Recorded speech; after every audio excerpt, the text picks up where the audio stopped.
Hello everyone, I'm Kako Crisci. Welcome back to my channel. Let's have a moment of silence, please.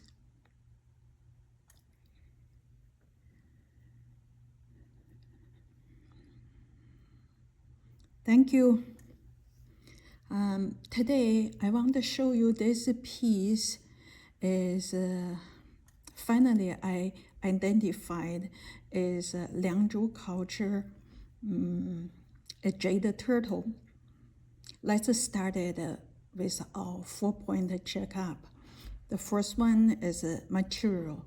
This material you can see is belong to the same category, same type material as I introduced last time, the episode 88 that those fiber beans, jade material is light, very hard, white with those green tone inside. Not only this material is very similar with that Cong piece, and also the stain, the patina. You see this surface?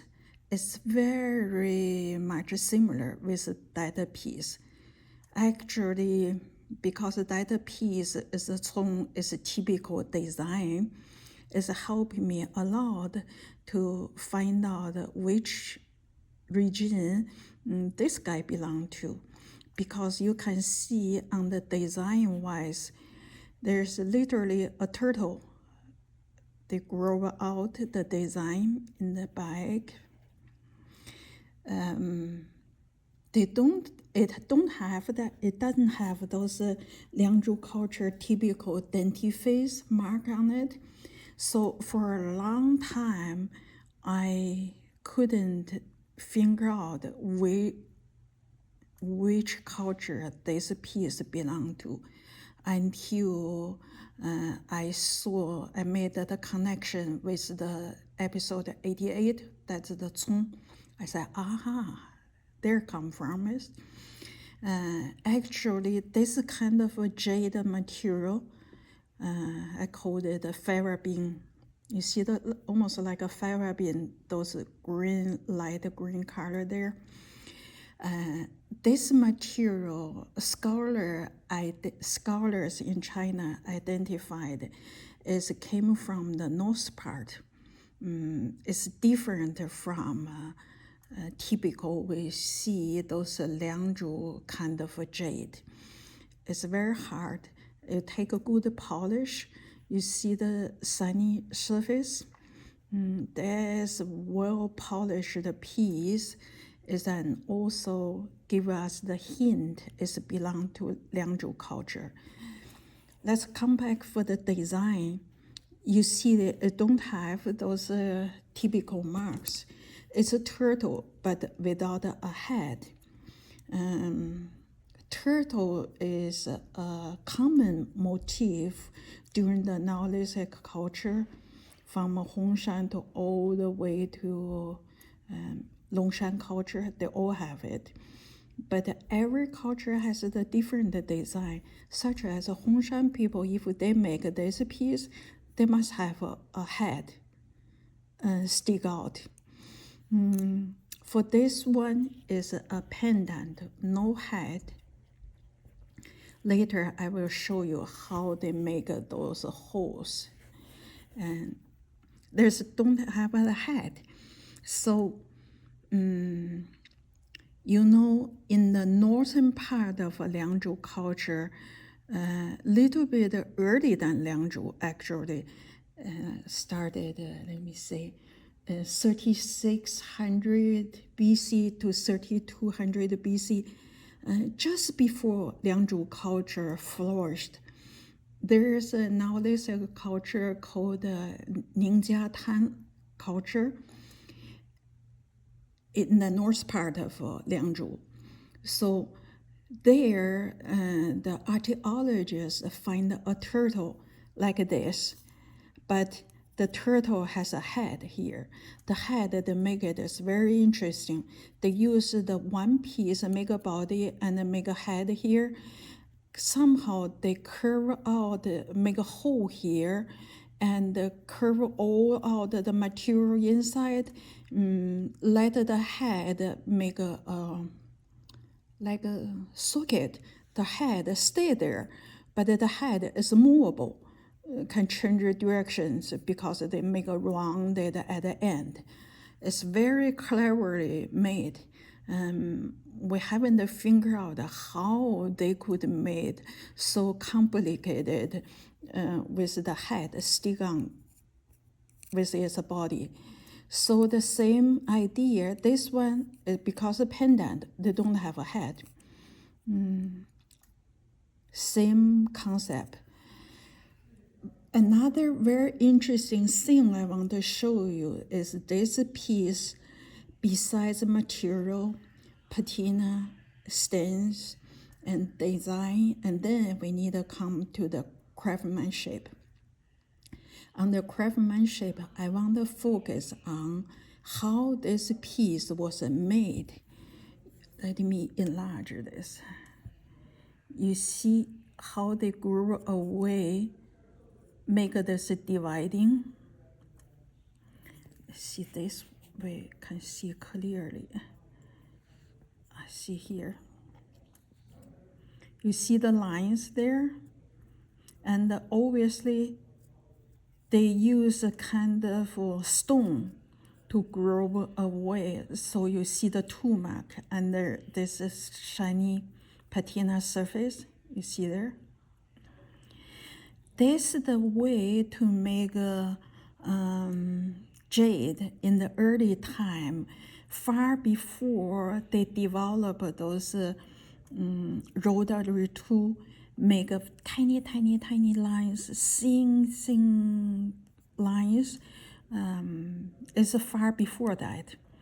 So this gives us a sense, early the Liangzhu culture, how they make it, which this way we can conform with the Cong also.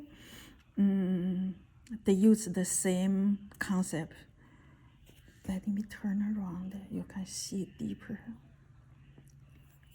You see this line? In this collector's circle, you will hear people often talk about, oh, is that a piece made by rotary tool?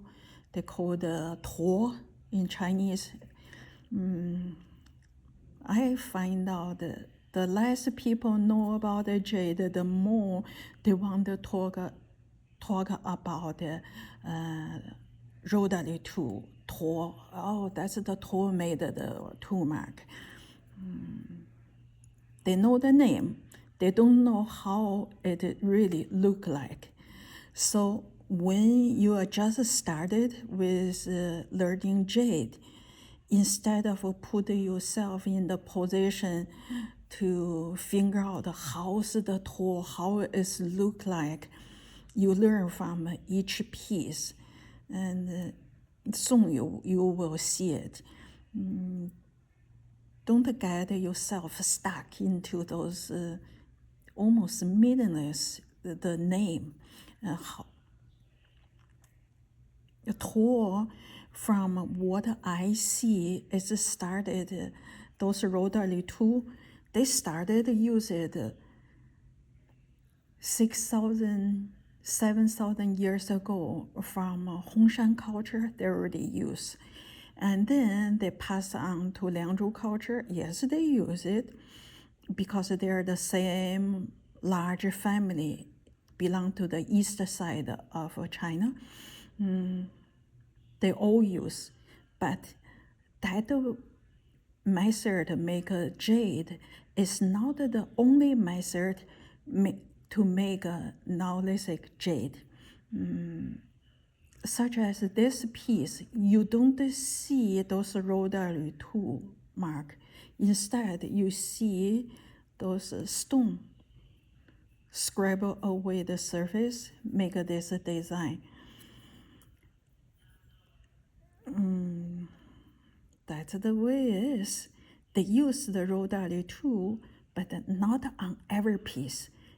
If someone say, oh, this is not a Rodali tool mark on it, it's no good, it's a recent piece.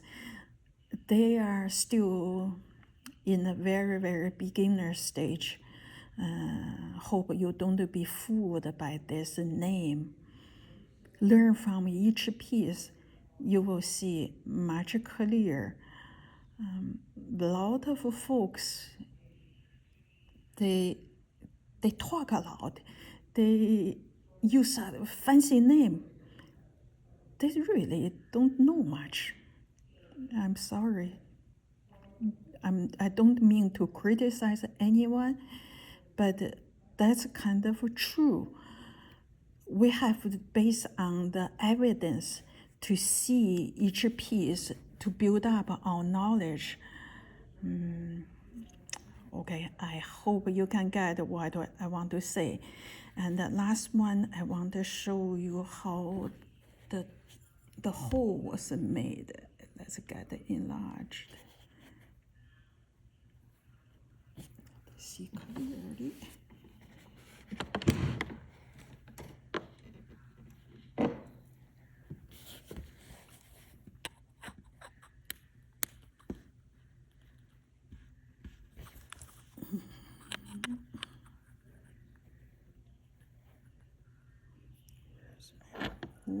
Where's my hole?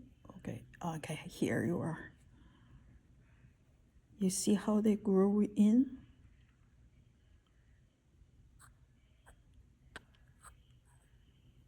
That's the tool mark you want to see in the ancient jade. That's the way they grow in.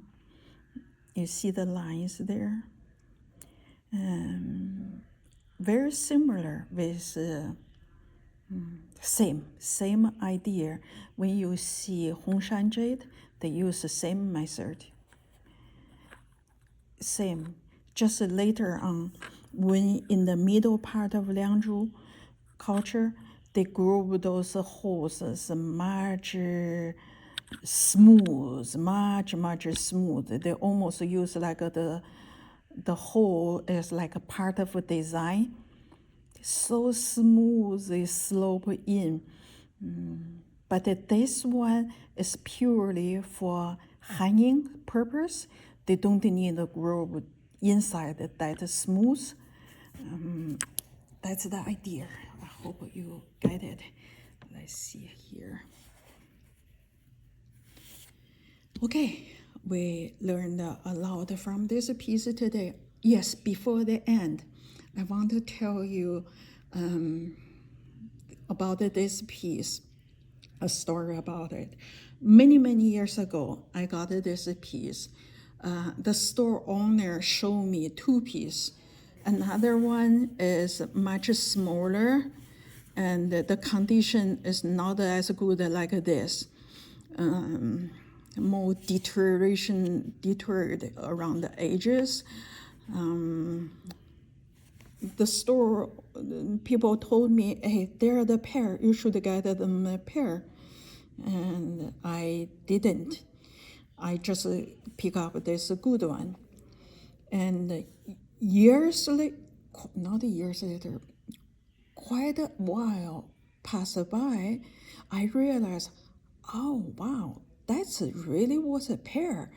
Those things, when they made it by pair, a male and a female, they do the pair thing.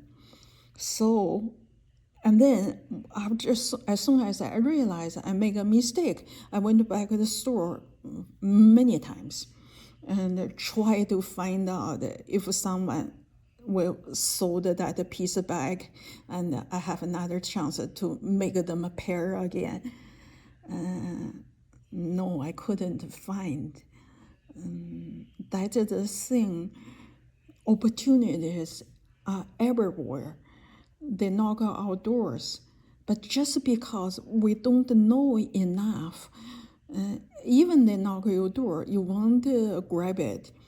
Like this one, if I know they were made by pair, there's a bigger one, there's another smaller one, although the condition not good, that's the pair. I feel guilty. They stay paired, the husband and wife, for thousands of years. By mistake, it is got separate.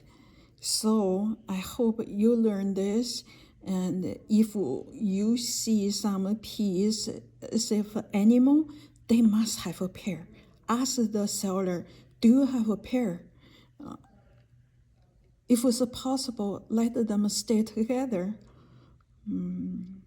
That's the bitter part of this piece. Always remind me. I couldn't find his wife. Anyway, I hope you won't make this kind of mistake. All right, let's close with a moment of silence, please.